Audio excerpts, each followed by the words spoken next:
Today, we want to tell you about what zombies know about the ICS. We'll tell you about small piece of the big story about the zombies that hides in ICS networks. We'll uncover if it's really true that the zombies eat brains to know more about ICS. Before starting dive into our research, discoveries and findings, let me just give a few words about the zombies. Like the zombies is some kind of hell-beast creatures that was like human in the past, but was infected with some virus or bacteria, or was like some black voodoo magic happened with them. But the most sci-fi stories tell us that they actually, the source of the zombie virus or bacteria or some kind of, it's like weapon research is driven by government or private companies, like Umbrella Company, if you recall the Resident Evil. And the idea behind it is that if someone can control the zombies, they actually can do a lot of valuable work. They actually, a lot of manpower inside those dead bodies. And you can imagine, like in a far, far future, that if such a weapon or virus or something is available for anyone to purchase by affordable price, you can actually grow your own herd of zombies that will do any fun stuff for you, any hard work for you, and so on and so on. Sounds unrealistic, right? Like a far, far future. But actually the future already happened. It already happened many, many years ago. And how do you think who's like use those zombies? I mean, who make the most profit of them? Actually, the cyber criminals. The cyber criminals find out that the zombies is very valuable because it's a cheap manpower, and at the very beginning, they actually use them as the cheap manpower to do really, really basic job. But then they, while time goes, they find out that actually turning someone into a zombie slave gives you all the assets of that person, and actually if it's controllable, you can give him a task, some intelligent task to do. What we know from the last 10 years is that the most efficient way to grow the really huge herd of zombie is the phishing. And we saw a lot of big and small teams of criminals phishing for zombies. Actually, we believe that the most phishing we saw in the industrial sphere that targeted to acquire as much zombie as possible is not due to big, highly organized cyber criminals world, but mostly the small teams who actually purchase some kind of zombie slave starter pack kit for a few $100 and run their own small business. That's what we think about how it goes. What we actually saw for the last half year, while researching for the industrial threats, we saw that the focus of those criminals was changed to industrial companies, because before those guys was targeting mostly the individuals and business, big and small, but right now they changed to industrial business. My best guess is that the industrial companies just has more money, more critical assets they can pay for. Right before jumping into the story, let me introduce the part of our critical infrastructure threat analysis team. So it's me and Slava and Maria. Unfortunately, Maria wasn't able to come here and join us in this presentation, but her contribution to this research is really, really huge.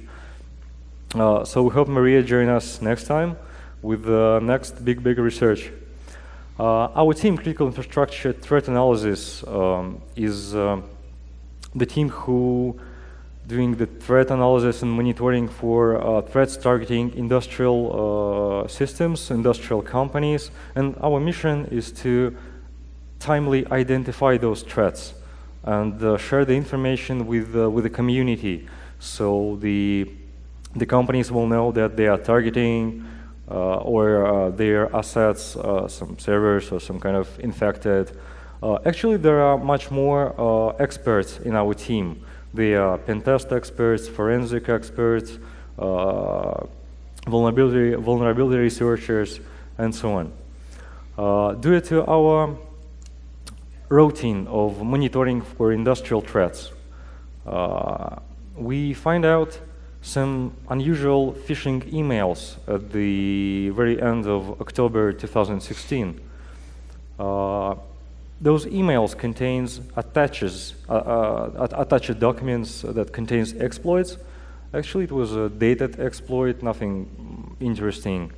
The most interesting thing is that the emails was written very carefully, very targeted.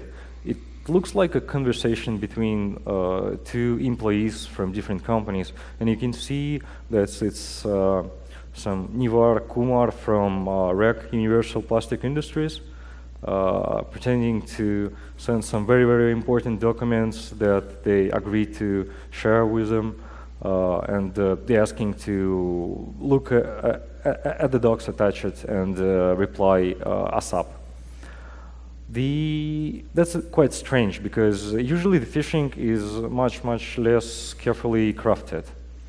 And the one more thing is that the emails we found was sent from domains that try to mimic some legitimate companies' domain. I mean, domains of companies from industrial sector, or even actually match them.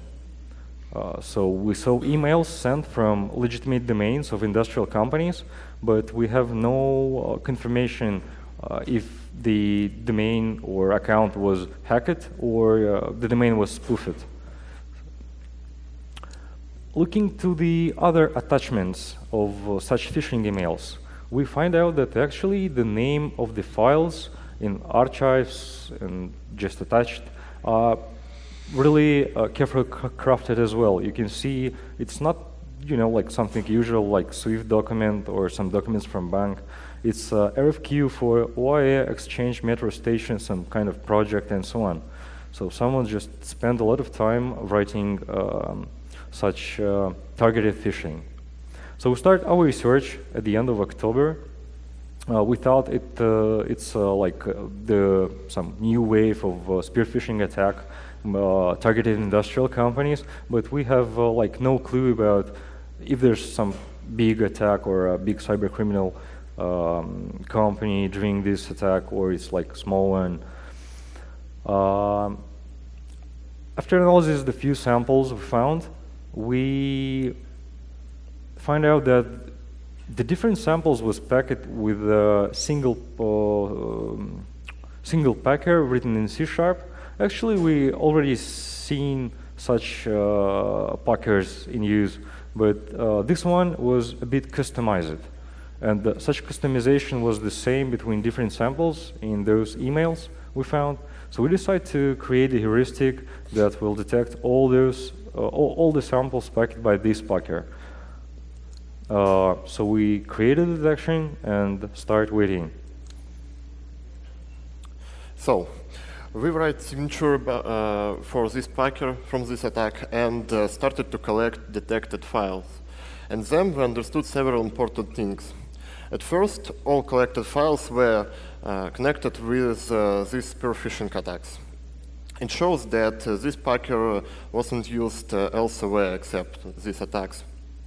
And secondly, we found several samples that were compiled in spring or summer 2016. In our research, we saw that attackers use 3 ways to execute their malware on infected machines. It's documents with exploits for well-known Microsoft Word vulnerability discovered in 2015, macroses, and executable files in archives with targeted name and, in several cases, double extensions. As you can see, all malware that we used in this attack has 2 main functions. It's stealing passwords and install to infected system remote administration tool or backdoor. And we found above 500 companies under attack, and them mostly industrial. In our research, we ask ourselves, maybe it's different groups that use one packer that maybe them buy somewhere. But when we extracted URLs of command control servers from files, we found several servers that were used as CNC for different malware from different phishing mails, from attacks to different industrial companies. And it shows that it can be an indication that this is one group with different malware and tool set. And as I said before, we saw several files that were compiled in 2016, and then we remembered that we saw something similar before. In August 2016, our colleagues from Global Research and Analysis team published a report about several ways of spear phishing attacks that them called Operation Ghoul. And we saw more details that looks very similar for our case. Phishing mails, malware that steal passwords, and targeting mostly for industrial companies. When we research files that, from this attack, we saw that some files Excuse me. Oh, thank you. We saw that several files from this attack were packed by the same packer as we said before. And finally, you can see a phishing mail from Operation Ghoul. We found a phishing mail that was sent by the name of the same sender that some phishing mails that we saw in our investigation. It's Emirates and DB Bank. And one interesting thing that some files from Operation Ghoul attack were compiled in 2015. And we continue our research. We think that maybe we can find information about this attack in 2015. And we found. In 2015, Palo Alto Networks published 2 reports based on their research for attacks for manufacturing companies. And again, we saw password series, phishing mails that looks very similar for in other cases, and targeting mostly for industrial companies, manufacturing especially. And another interesting detail of Palo Alto research that them found command and control server that wasn't protected, and them got data that was stolen from infected machine, and they saw that attackers got access to companies' private information, for example, contracts or blueprints. But malware and phishing mails, it's not everything that connects these attacks. Look at the victim's geography. We think it looks very similar, especially at Middle East, USA, and some countries in Europe. We can show the same thing if we look at the victim's distribution by industry. And we saw that in all of these attacks, under attack were mostly industrial companies. And another interesting detail. In data that Palo Alto researchers got from command server, they found screenshots of botnet operator personal computer. Probably he just tried to test that malware and CNC works, but he uncovered his Facebook page that claims that he lives in Nigeria. It was in 2015, but 2 years later, in our research, we noticed that most of command and control domains were registered to persons from Nigeria. Maybe it's just coincidence, but we don't think so. And another detail why we think that these attacks mostly for industrial companies. Some command and control domains of command and control service masked for legal industrial companies' websites. And attackers have specific handwriting for domain name generation. They just try to change domains or zone. If it's not possible, they append original site domains onto new site name. And it's not everything, because also they in fact got access to service with legal industrial company sites and use them as hosting for malware distribution and CNC servers. And we think that them do it because they want to hide traffic, malware traffic in corporate network. Or maybe this attack is so cheap that they don't want to pay for hosting. It's a joke, of course, but really, this attack is very cheap because they used malware that source code of this malware was leaked and available in public. They used well-known exploit and used legitimate sites for as a hosting. So we saw 3 attacks and 3 waves of attacks in 3 years with the same targeting, same phishing mails, and malware was used. This malware were packed by same packer. And an interesting detail of this that separated teams of researchers saw different parts of this attack. And it shows some problem in communication between security teams. And I think Kirill will say more about it. Okay. So, as Slava said, in our opinion, the most valuable finding in all that research is not the well-known malware, is not the well-known exploit, it's not the customized packer. It's the problem arises when the different teams of researchers, individual or in some companies, research for threats, especially for industrial, and don't know about each other. So the communication flow doesn't flow, actually.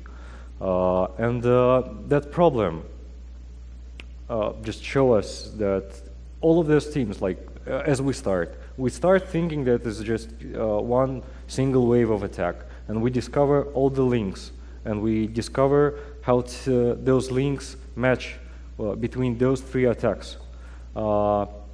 So in our opinion, we have to continue, we have to create those information flow. We have to link different communities, security communities, to information share between different people. So we'll be more reactive.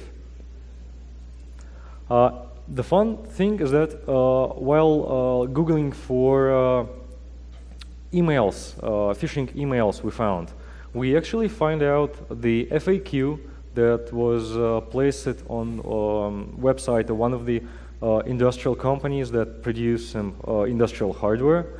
And those guys actually write like, for email scammers, remove us from your list. So you just fool us with all your phishing emails. We don't want to hear about your new products. We already know who you are. Just stop doing that. And also, you can see there's a lot of different emails they collect and publish it, and some of them are actually look like industrial companies. So the question is still like, was those domains spoofed or hacked? So how those guys actually send the phishing emails from like legitimate like domains? And the answer I'll tell you a bit later, but what we know now is that there's a lot of computers with industrial software on board that are actually zombies. So I guess the analogy is pretty clear. And they are controlled by criminals, remote controlled by criminals, and they already listening for commands, they already collecting data, they already performing tasks they sent from the cyber criminals. What we know, they like right now they're in the passive, but when they wake up and start doing something targeted, specific for some specific company or specific environment, we don't know will it happen, and if it happened, to when. You can see the few screenshots. This is the logs from few CNCs that we were able to get access to due to lack of strong authentication. So we collect some data about real victims from the real world, and we find out there's a lot of computers infected, a lot of like logs from some task scheduled, run, executed, and the results uploaded back to a CNC servers. There's a lot of keystrokes, a lot of screenshots. Right here you see the keystrokes taken from some virtual host environment. So we know those researchers teams who actually got the samples, they probably don't see the whole picture. They see just like few samples, few emails. That's the problem that I'm told about the information share, about the community grow. And all that what they actually did, stealing the information, as we think they do it to steal as much credentials as they can. And actually those credentials not just from your Gmail account or Yahoo account, it's actually the credentials from domain accounts, from your domain emails, from SSH or FTP servers, as much as they can get. And like the idea is that how they monetize all that data. They just, I think, selling it on the black market to someone. But in like last week, we find out some missing link actually saw that they use those domain accounts to send phishing emails with the malware attached. So you, I guess, feel the whole situation, right? So once they infect few companies, they start using those accounts to send some like a trade request or RFQ or BRQ to other industrial companies. So industrial target actually is highly focused. This is the log with some notification with screenshots grabbed from workstations in some meta info. And as I say, they got a lot of samples got to a sandboxes. Like, hi guys, if you have some valuable information, we'll be glad to I don't know, share something, talk, I don't know. But there was a lot of screenshots that is actually valuable for someone who I don't know, targeting the not just corporate network of industrial companies, but the industrial network, OT network, because all of those diagrams, blueprints, and so on. And the main question is, like, those guys got a lot of that stuff. Did they actually supposed to use it, or they just don't know what is this? So that's the question we have no idea like how to answer. And while we're waiting for something will happen, while we try to understand their motivation, understand their logic, the criminals actually doing the next step and the next step, so they are a few steps ahead of cybersecurity community that we're trying to build. As you can see, they got a lot of information already. They got a lot of control. They got like remote control. And this is the first step in the industrial zombie land. So this is really bad. While we still don't know if those zombies really try to get more, get some information about ICS environment they are actually placed to. We keep gathering samples, we keep gathering phishing emails, analyze them, analyze the CNCs, try to figure out what their motivation, what they're gonna do in the next future, like near future. We still have a problem that I'm talking all the session about the communication in the security community between different teams in different companies. You guys are very like valuable because to protect the industrial, we have to be a few steps ahead of the cyber criminals. Right now, they are ahead. And to do so, they actually, Kaspersky Lab ran the ICS CERT project. That is, the main mission of the project is to share the knowledge and to bring the expertise to the community, to join the disparate teams to create the real strong and solid security for protect industrial systems. I mean, like the systems that is the most valuable for human beings. So we'll be very helpful, happy to see you at our ICS Kaspersky website. You can reach us over email or over other communication link. You can talk with us. And like the goal of all that thing that we're doing at Kaspersky ICS CERT is to groom the community and grow and share as much expertise on the industrial threat as we can. So thank you for your time. I hope you enjoy. That's the end.